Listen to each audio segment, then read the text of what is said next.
perbedaannya ya, beda banget. Baik, saya ke Ustaz Suwardi nih.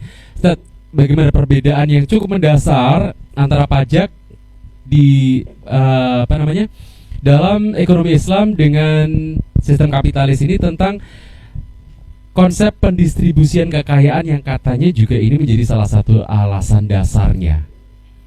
Jadi sama-sama ini mendistribusikan kekayaan sih dari yang berlebih supaya juga bisa dinikmati yang kurang mampu sehingga juga dipungut pajak. Apa perbedaan mendasar di antara sistem Islam dan kapitalis? Ya, baik, bismillahirrahmanirrahim. Assalamualaikum warahmatullahi wabarakatuh. Ya, jadi sebenarnya harus definisikan dulu ya. Apa sebetulnya yang dimaksudkan itu dengan pajak ya.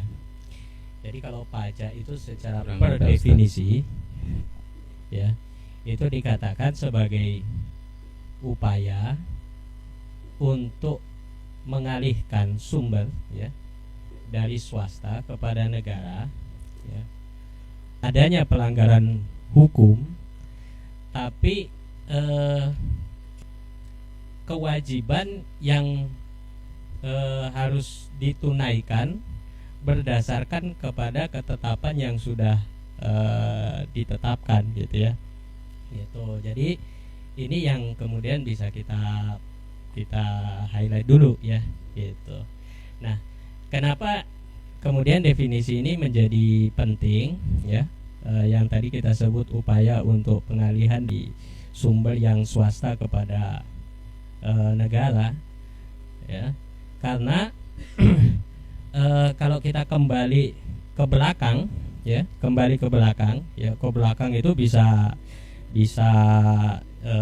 kita kembali kepada zaman-zaman yang itu kan kita sebetulnya sudah dengar praktek-praktek yang semacam ini ya, penarikan pajak ya. Kalau dulu orang menyebutnya itu kan upeti ya. Jadi di zaman ketika zaman-zaman kerajaan ya, kemudian berubah menjadi zaman feodal, itu praktek-praktek seperti ini itu dia sudah ada di tengah-tengah masyarakat sebelum dunia itu kemudian mengenal yang disebut dengan sumber-sumber kekayaan alam. Kan kalau dulu kan belum kita kenal sumber kekayaan alam kan, kalau ada ya mungkin tambang-tambang yang dia itu bisa di depan mata bisa langsung diambil. Kalau yang model-model kayak eksplorasi kan baru sekarang aja gitu. Jadi kalau kita lihat ke belakang itu memang sumber pendapatan utama dari masa itu adalah dari pajak ya kan, lewat namanya dulu upeti gitu ya gitu ya. Kayaknya mirip-mirip juga sama sareng ya gitu. Cuma kalau upeti kan konotasinya negatif ya, kalau pajak kan bagus ya, nah, gitu. Nah, maka kemudian tapi kalau kita lihat pada masa itu kan, karena memang sistemnya itu kan masih pola sistem kerajaan kan, di mana raja itu memang dia punya kekuasaan yang sangat powerful ya. Bahkan dia punya klaim seluruh masyarakat itu ketika dia mau bekerja dan segala macam itu dia bekerja dan dia beroperasi di atas tanah yang itu menjadi milik daripada raja ya. Gitu. Dan make sense sih sebetulnya kan, karena waktu itu memang sistemnya itu adalah kerajaan. Tapi ketika itu dia carry over ke dalam sistem kapitalisme yang sekarang ini ada, itu kita melihat bahwa sebetulnya sistem kapitalisme ini kan dia sebetulnya mengkritik sistem yang dulu ketika sentralisasi kekuasaan itu ada pada satu orang. Jadi kalau begitu prinsipnya jangan dong kekuasaan itu ada pada satu orang. Kekayaan itu harus dikembalikan kepada publik, kepada sesuatu ya. Jadi tidak lagi dia dimonopoli oleh raja ya. Makanya kemudian kita mengenal prinsip di dalam sistem kapitalisme itu yang disebut dengan private property rights ya. Kebebasan hak ya diberikan kepada individu itu untuk kemudian menguasai sesuatu, dan tidak boleh ada satupun ya pihak institusi yang boleh melarang individu itu untuk menguasai sesuatu ya. Makanya kalau kita lihat kapitalisme di awal-awal sebetulnya prinsipnya adalah dia antitesis itu terhadap negara. Ya. Cuma kemudian persoalannya bahwa ketika prinsip ini itu dijalankan, muncul problem, ya. Kalau ini diberikan kepada rakyat tanpa ada yang mengontrol, tanpa ada yang mengatur, ya, maka yang terjadi itu adalah apa? Yang terjadi itu adalah bahwa kesenjangan itu makin tambah besar karena ada sebagian orang yang sangat produktif, ya, dia bisa mengakumulasi kekayaan sedemikian banyak, tapi ada juga sebagian orang yang tidak mampu. Makanya disitulah muncul teori Keynes yang mengatakan bahwa sepanjang masih ada orang miskin, maka keberadaan negara itu penting. Tapi kalau kemudian kita cermati bagaimana caranya, mekanismenya negara itu untuk bisa menyelesaikan problem orang miskin, kembali lagi bahwa dia harus mengambil dan dia harus mengakumulasi dari hak milik pribadi atau bahkan swasta tadi itu, gitu. Makanya pajak itu yang tadi saya sebut mengalihkan dari yang yang sumbernya itu swasta itu kepada negara, gitu. Bukan karena melanggar hukum, tapi memang negaranya itu kemudian menetapkan, gitu. Ya. Nah, untuk apa kemudian pajak itu kemudian ditarik? Itu yang seperti tadi sudah dijelaskan, untuk kemudian membiayai perekonomian, ya. Umumnya itu biasanya dua kepentingannya. Satu itu untuk kepentingan pembangunan, yang kedua untuk kepentingan pertahanan keamanan, gitu. Ya. Maka ini kemudian menjadi dasar dari negara itu kemudian menetapkan pajak, ya. Berapa persen ada di angka 80%, ya. 84,2%, ya. Jadi itu angka yang sebetulnya sudah almost kita katakan itu sudah tidak ada lagi sektor itu yang tidak kena pajak, ya. Tidak kena pajak. Nah, pertanyaannya kemudian, lantas kemana sebetulnya kekayaan-kekayaan yang kita sebut dengan kekayaan alam itu sekarang, gitu. Ternyata itu sudah diserahkan baik kepada individu maupun kepada swasta untuk kemudian mengelola, gitu. Ya kan? Jadi yang tadi kita sebut kekayaannya sangat melimpah ini sudah diserahkan itu kepada swasta. Selebihnya untuk kegiatan pembangunan itu kemudian diserahkan kepada rakyat, ya kan? Nah, sekarang pertanyaannya, kalau target pemerintah sekarang itu 2040 triliun pendapatan negara, itu kira-kira gimana caranya dia bisa mengambil dari masyarakat? Ya, ya, gimana caranya dia ngambil? Kalau enggak dia harus sepahit pala 2.400 triliun, ya kan? Gitu.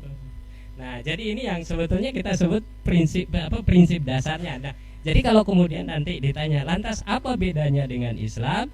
Maka kita harus pahami bahwa sistem yang sekarang itu dia lahir dari paradigma yang kita sebut tadi itu dengan paradigma kapitalis. Dari paradigma yang kita sebut tadi itu dengan paradigma kapitalisme di dalam memandang private property right, gitu. Dalam memandang private property right, gitu. Ya. Kondisi masyarakat beda dengan pajak, ya. Karena ini itu kemudian menjadi tulang punggung, ya. Itu rumah saya sudah kena pajak, ya. Naik bis kena pajak, motor diparkir kena pajak, ya. Kemudian pakai bensinnya kena pajak, masuk ke planet Waro itu kena, ya. Kalau ada parkirnya kena juga, gitu, ya. Untungnya tadi saya lihat nggak ada, gitu. Nggak tahu nanti kalau pulang, kan biasanya kan kalau pulang baru tiba-tiba ada yang datang, gitu, ya. Kemudian setelah itu nanti kalau misalnya kita mau duduk sini beli makan, nah makannya itu juga kena pajak lagi. Kopinya kena pajak, gelasnya juga kena pajak, mic-nya ini kena pajak. Jadi seluruh hidup kita ini. Makanya ada orang yang menyebut begini, life is tax and debt gitu.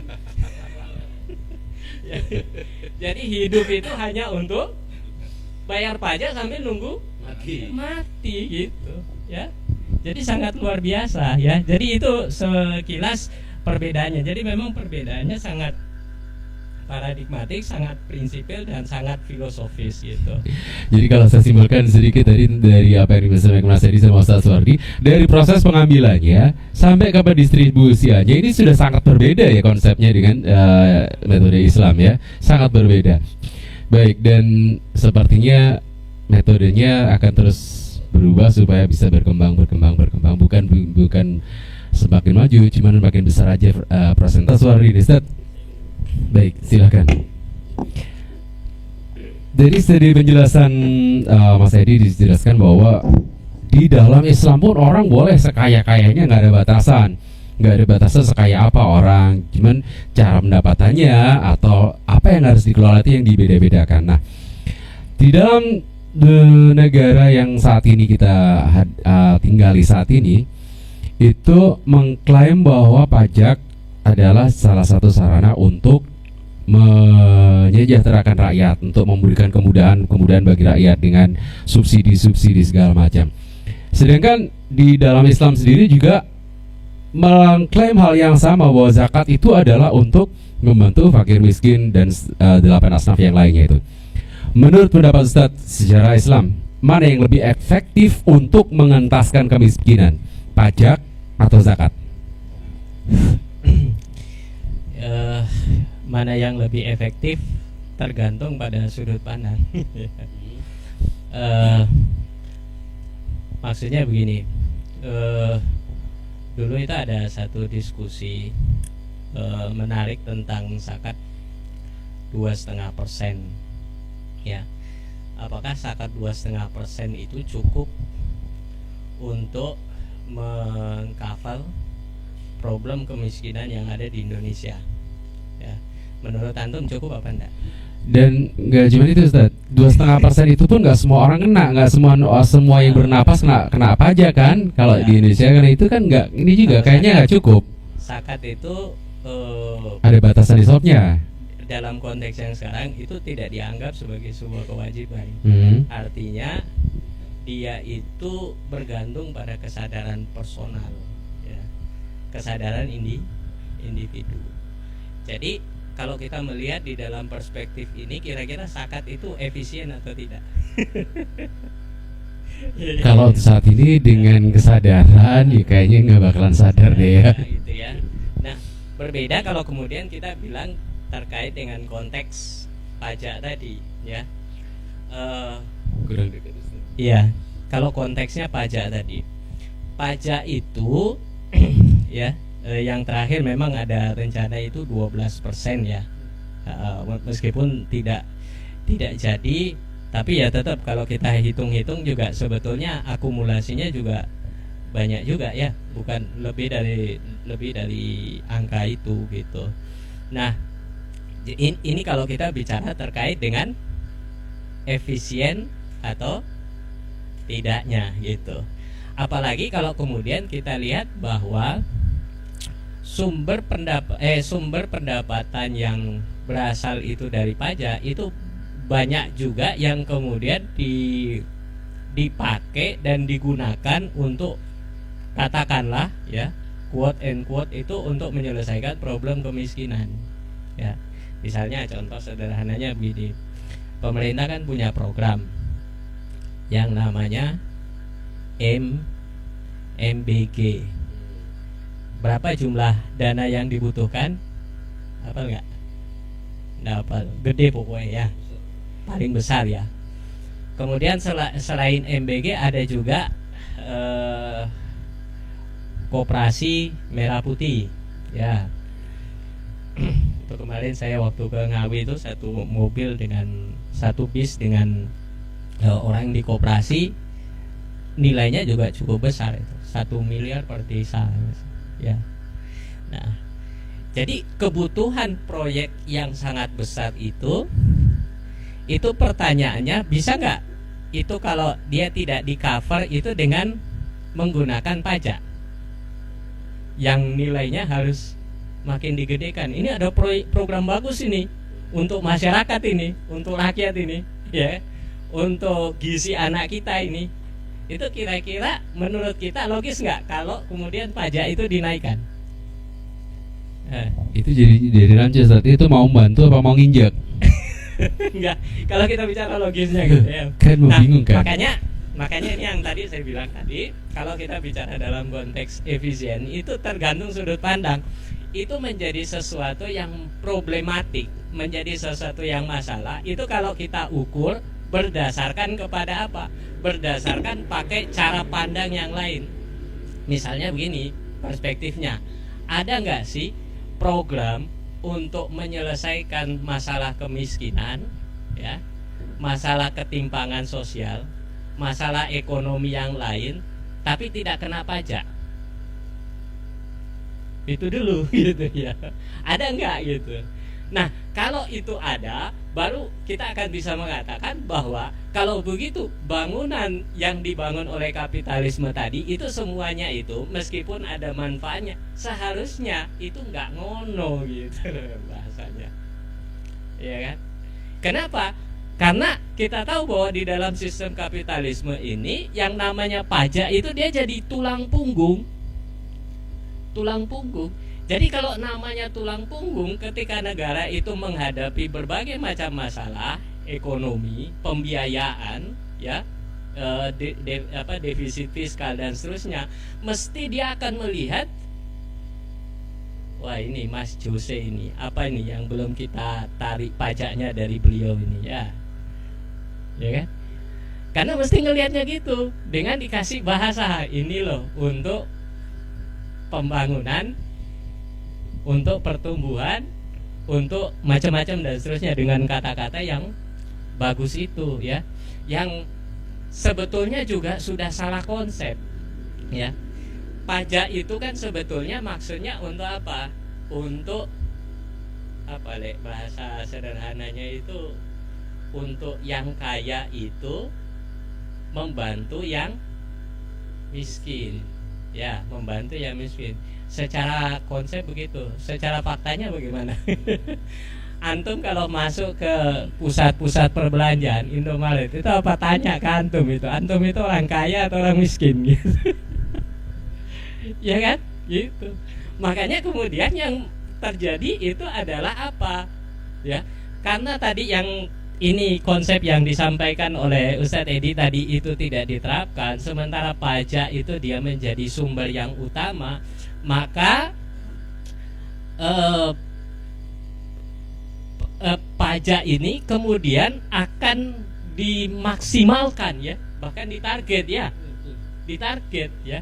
Jadi kalau yang tadi disampaikan ini kan di dalam Islam itu pajak itu kan lihat kebutuhan, bukan target. Butuh berapa untuk membiayai ini, kalau kas kita itu lagi kosong, kalau sudah dipenuhi selesai gitu. Kalau pajak itu nggak ada istilahnya sudah memenuhi, itu tidak ada, ya. Makanya bagi negara-negara lain itu ketika dia melihat persentase pajak yang dilakukan di Indonesia itu menurut mereka itu masih kecil, ya. Jadi antum sudah babak belur kayak begini, ini masih dibilang itu masih kecil, masih 10,12%. Kalau di negara lain mah 20-30%, ya. Jadi negara itu masih melihat itu, oh ternyata masih bisa dinaikkan lagi karena kita itu masih rendah. Ya kan?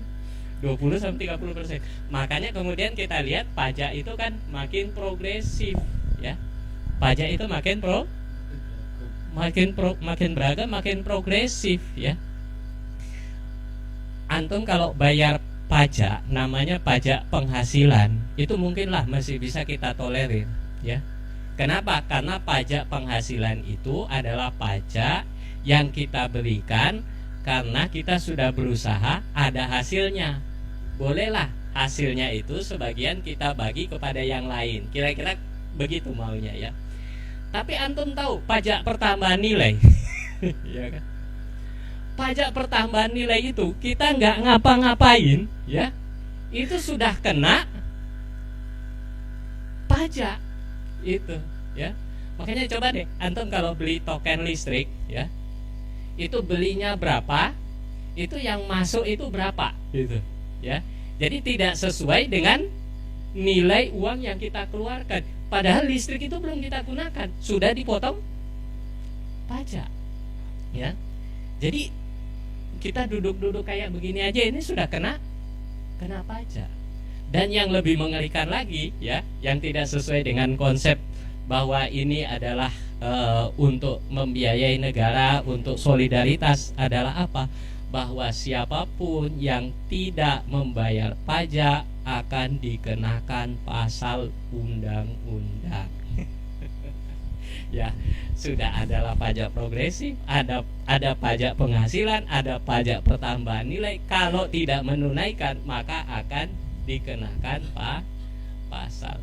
Terus kita mau sebut solidaritasnya, solidaritas di mana? Namanya soliter itu kan kayak permainan di komputer ya, soliter.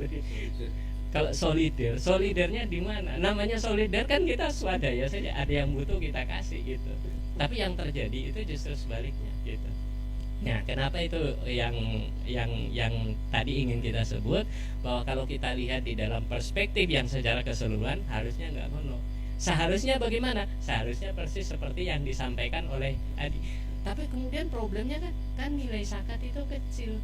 Jangan lupa bahwa zakat itu hanya salah satu instrumen distribusi kekayaan di tengah-tengah masyarakat. Bukan tulang punggung. Bukan tulang punggung, ya. Bukan tulang punggung. Maksudnya zakat itu dia, kalau kita istilahkan begini, ada pendapatan negara yang dia sifatnya itu fix, ada pendapatan negara yang dia sifatnya itu tidak fix, ya. Pendapatan negara yang sifatnya fix seperti apa? Ya termasuk diantaranya itu adalah zakat. Ya, itu fix itu, ya. Kemudian ada usyur, ya, kharaj, ya. Itu termasuk pendapatan yang sifatnya fix. Ada yang sifatnya itu tidak fix, ya. Kayak ghanimah, ya. Kemudian jizyah, ya. Fa'i. Nah, itu harta-harta yang tidak fix. Ada jihad baru itu bisa kita dapat gitu ya. Kalau yang sifatnya fix itu maka ya itu nanti ada dibagi dua lagi. Ada pendapatan yang sifatnya fix tapi pembelanjaannya itu juga fix gitu ya.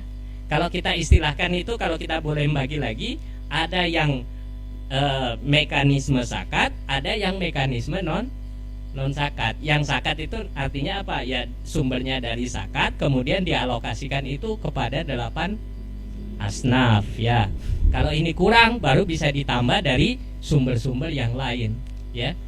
Apakah cukup? Cukup ternyata. Kenapa? Karena tadi seperti yang digambarkan bahwa ada sumber lain di mana daulah itu dia atau sistem Islam itu dia dia punya sumber lain, yaitu tadi yang disebutkan sumber pengelolaan kekayaan milik umum. Antum bisa bayangkan kalau emas segede gunung itu di Papua itu kemudian dikembalikan dikelola oleh negara, diberikan kepada masyarakat, kira-kira menurut kita itu adil apa enggak? Sangat adil. Dan saya kira semua orang itu sepakat bahwa seharusnya emas segede gunung atau minyak sedalam laut ya, atau hutan seluas apapun itu seharusnya menjadi milik umum. Air juga begitu. Dan kalau itu sudah diterapkan, maka sebetulnya 2,5% itu ya cukup-cukup aja gitu. Ya. Menjadi tidak cukup itu kalau menjadi dianggap tidak efisien itu kalau kemudian kita baca di dalam perspektif yang sekarang yang sangat kapitalistik gitu.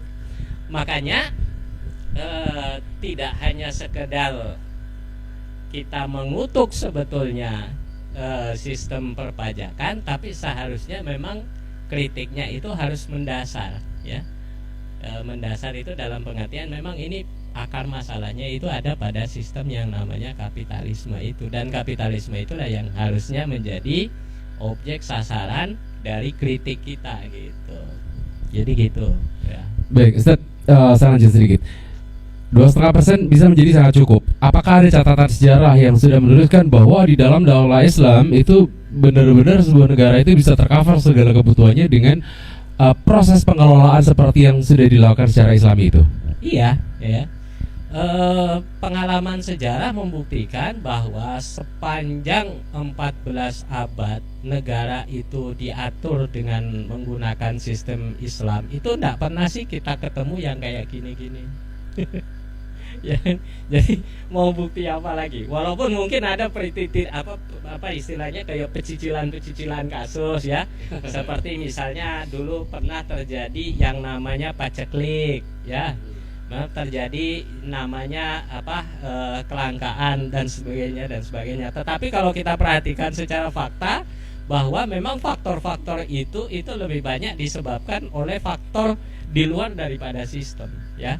Ada bencana ya kan, kemudian ada yang tadi kita sebut paceklik dan sebagainya gitu. Nah makanya ini kalau kita mau detaili satu-satu itu memang sangat luar biasa, dan kita cuma ambil konklusi umumnya saja bahwa tidak mungkin sebetulnya sistem yang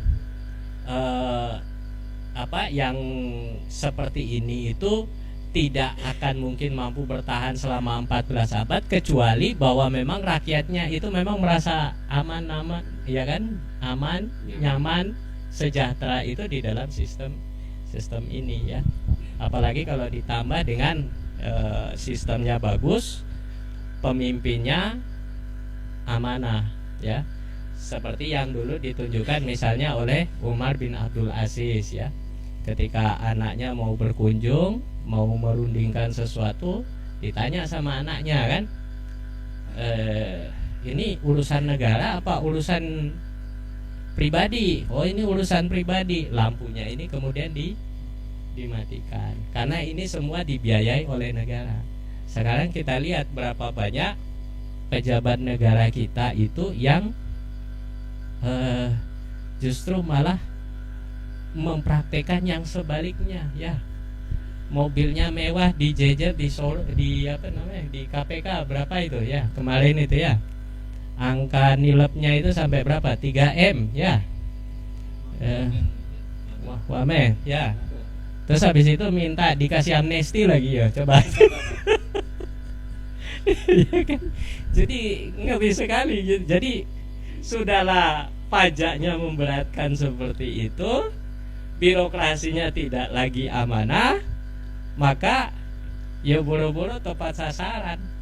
Malah yang terjadi justru akan berlaku sebaliknya. Pajaknya makin tinggi, servis itu makin rendah. Ya, sekarang pajak kita naiknya tinggi, tapi coba kita lihat berapa banyak sekolah yang dibangun, berapa banyak rumah sakit yang fasilitasnya bagus. Ya, kalaupun mungkin ada rumah sakit, mungkin kita juga mikir untuk pergi ke rumah sakit kan gitu ya, dan sebagainya. Jadi jalan rusak ya di mana-mana ya, dan seterusnya. Jadi kemampuan untuk pelayanan itu makin kesini makin dekat. Apalagi kalau dikaitkan tadi lagi dengan belanja ya, dengan konsumsi. Kita kan makin milih-milih ini ya, betul nggak? Ya, mau makan aja kita harus, waduh, kalau yang nggak pokok enggak lah. Parfum. Baik, terima kasih. Closing statement dari Ustaz Wardi, silakan Ustaz. Iya, apa ini? Pajak semulia sakat atau sepahit pala ya. Itu ada tanda tanya ya. Dan saya kira diskusi ini sudah bisa ngilangin satu itu. Ya. Jadi pajak itu akan punya punya sesuatu itu yang bernilai atau berharga kalau dia dilekatkan itu pada paradigma yang benar ya. Tadi yang seperti sudah disampaikan ya, bahwa memang pajak itu tadi ada di dalam Islam ya, eh, tapi dia akan bisa diamalkan, bisa dipraktekkan manakala bertemu antara apa yang disebut dengan kewajiban negara dengan kewajiban dari tiap individu, ya begitu ya. Itu kalau satu saja itu tidak bisa ditarik pajak, kewajiban individu saja atau kewajiban dari negara saja, jadi harus bertemu kedua-duanya. Nah, dan sifatnya itu ad hoc, sementara, ya. Dan ini memang faktanya tadi dilihat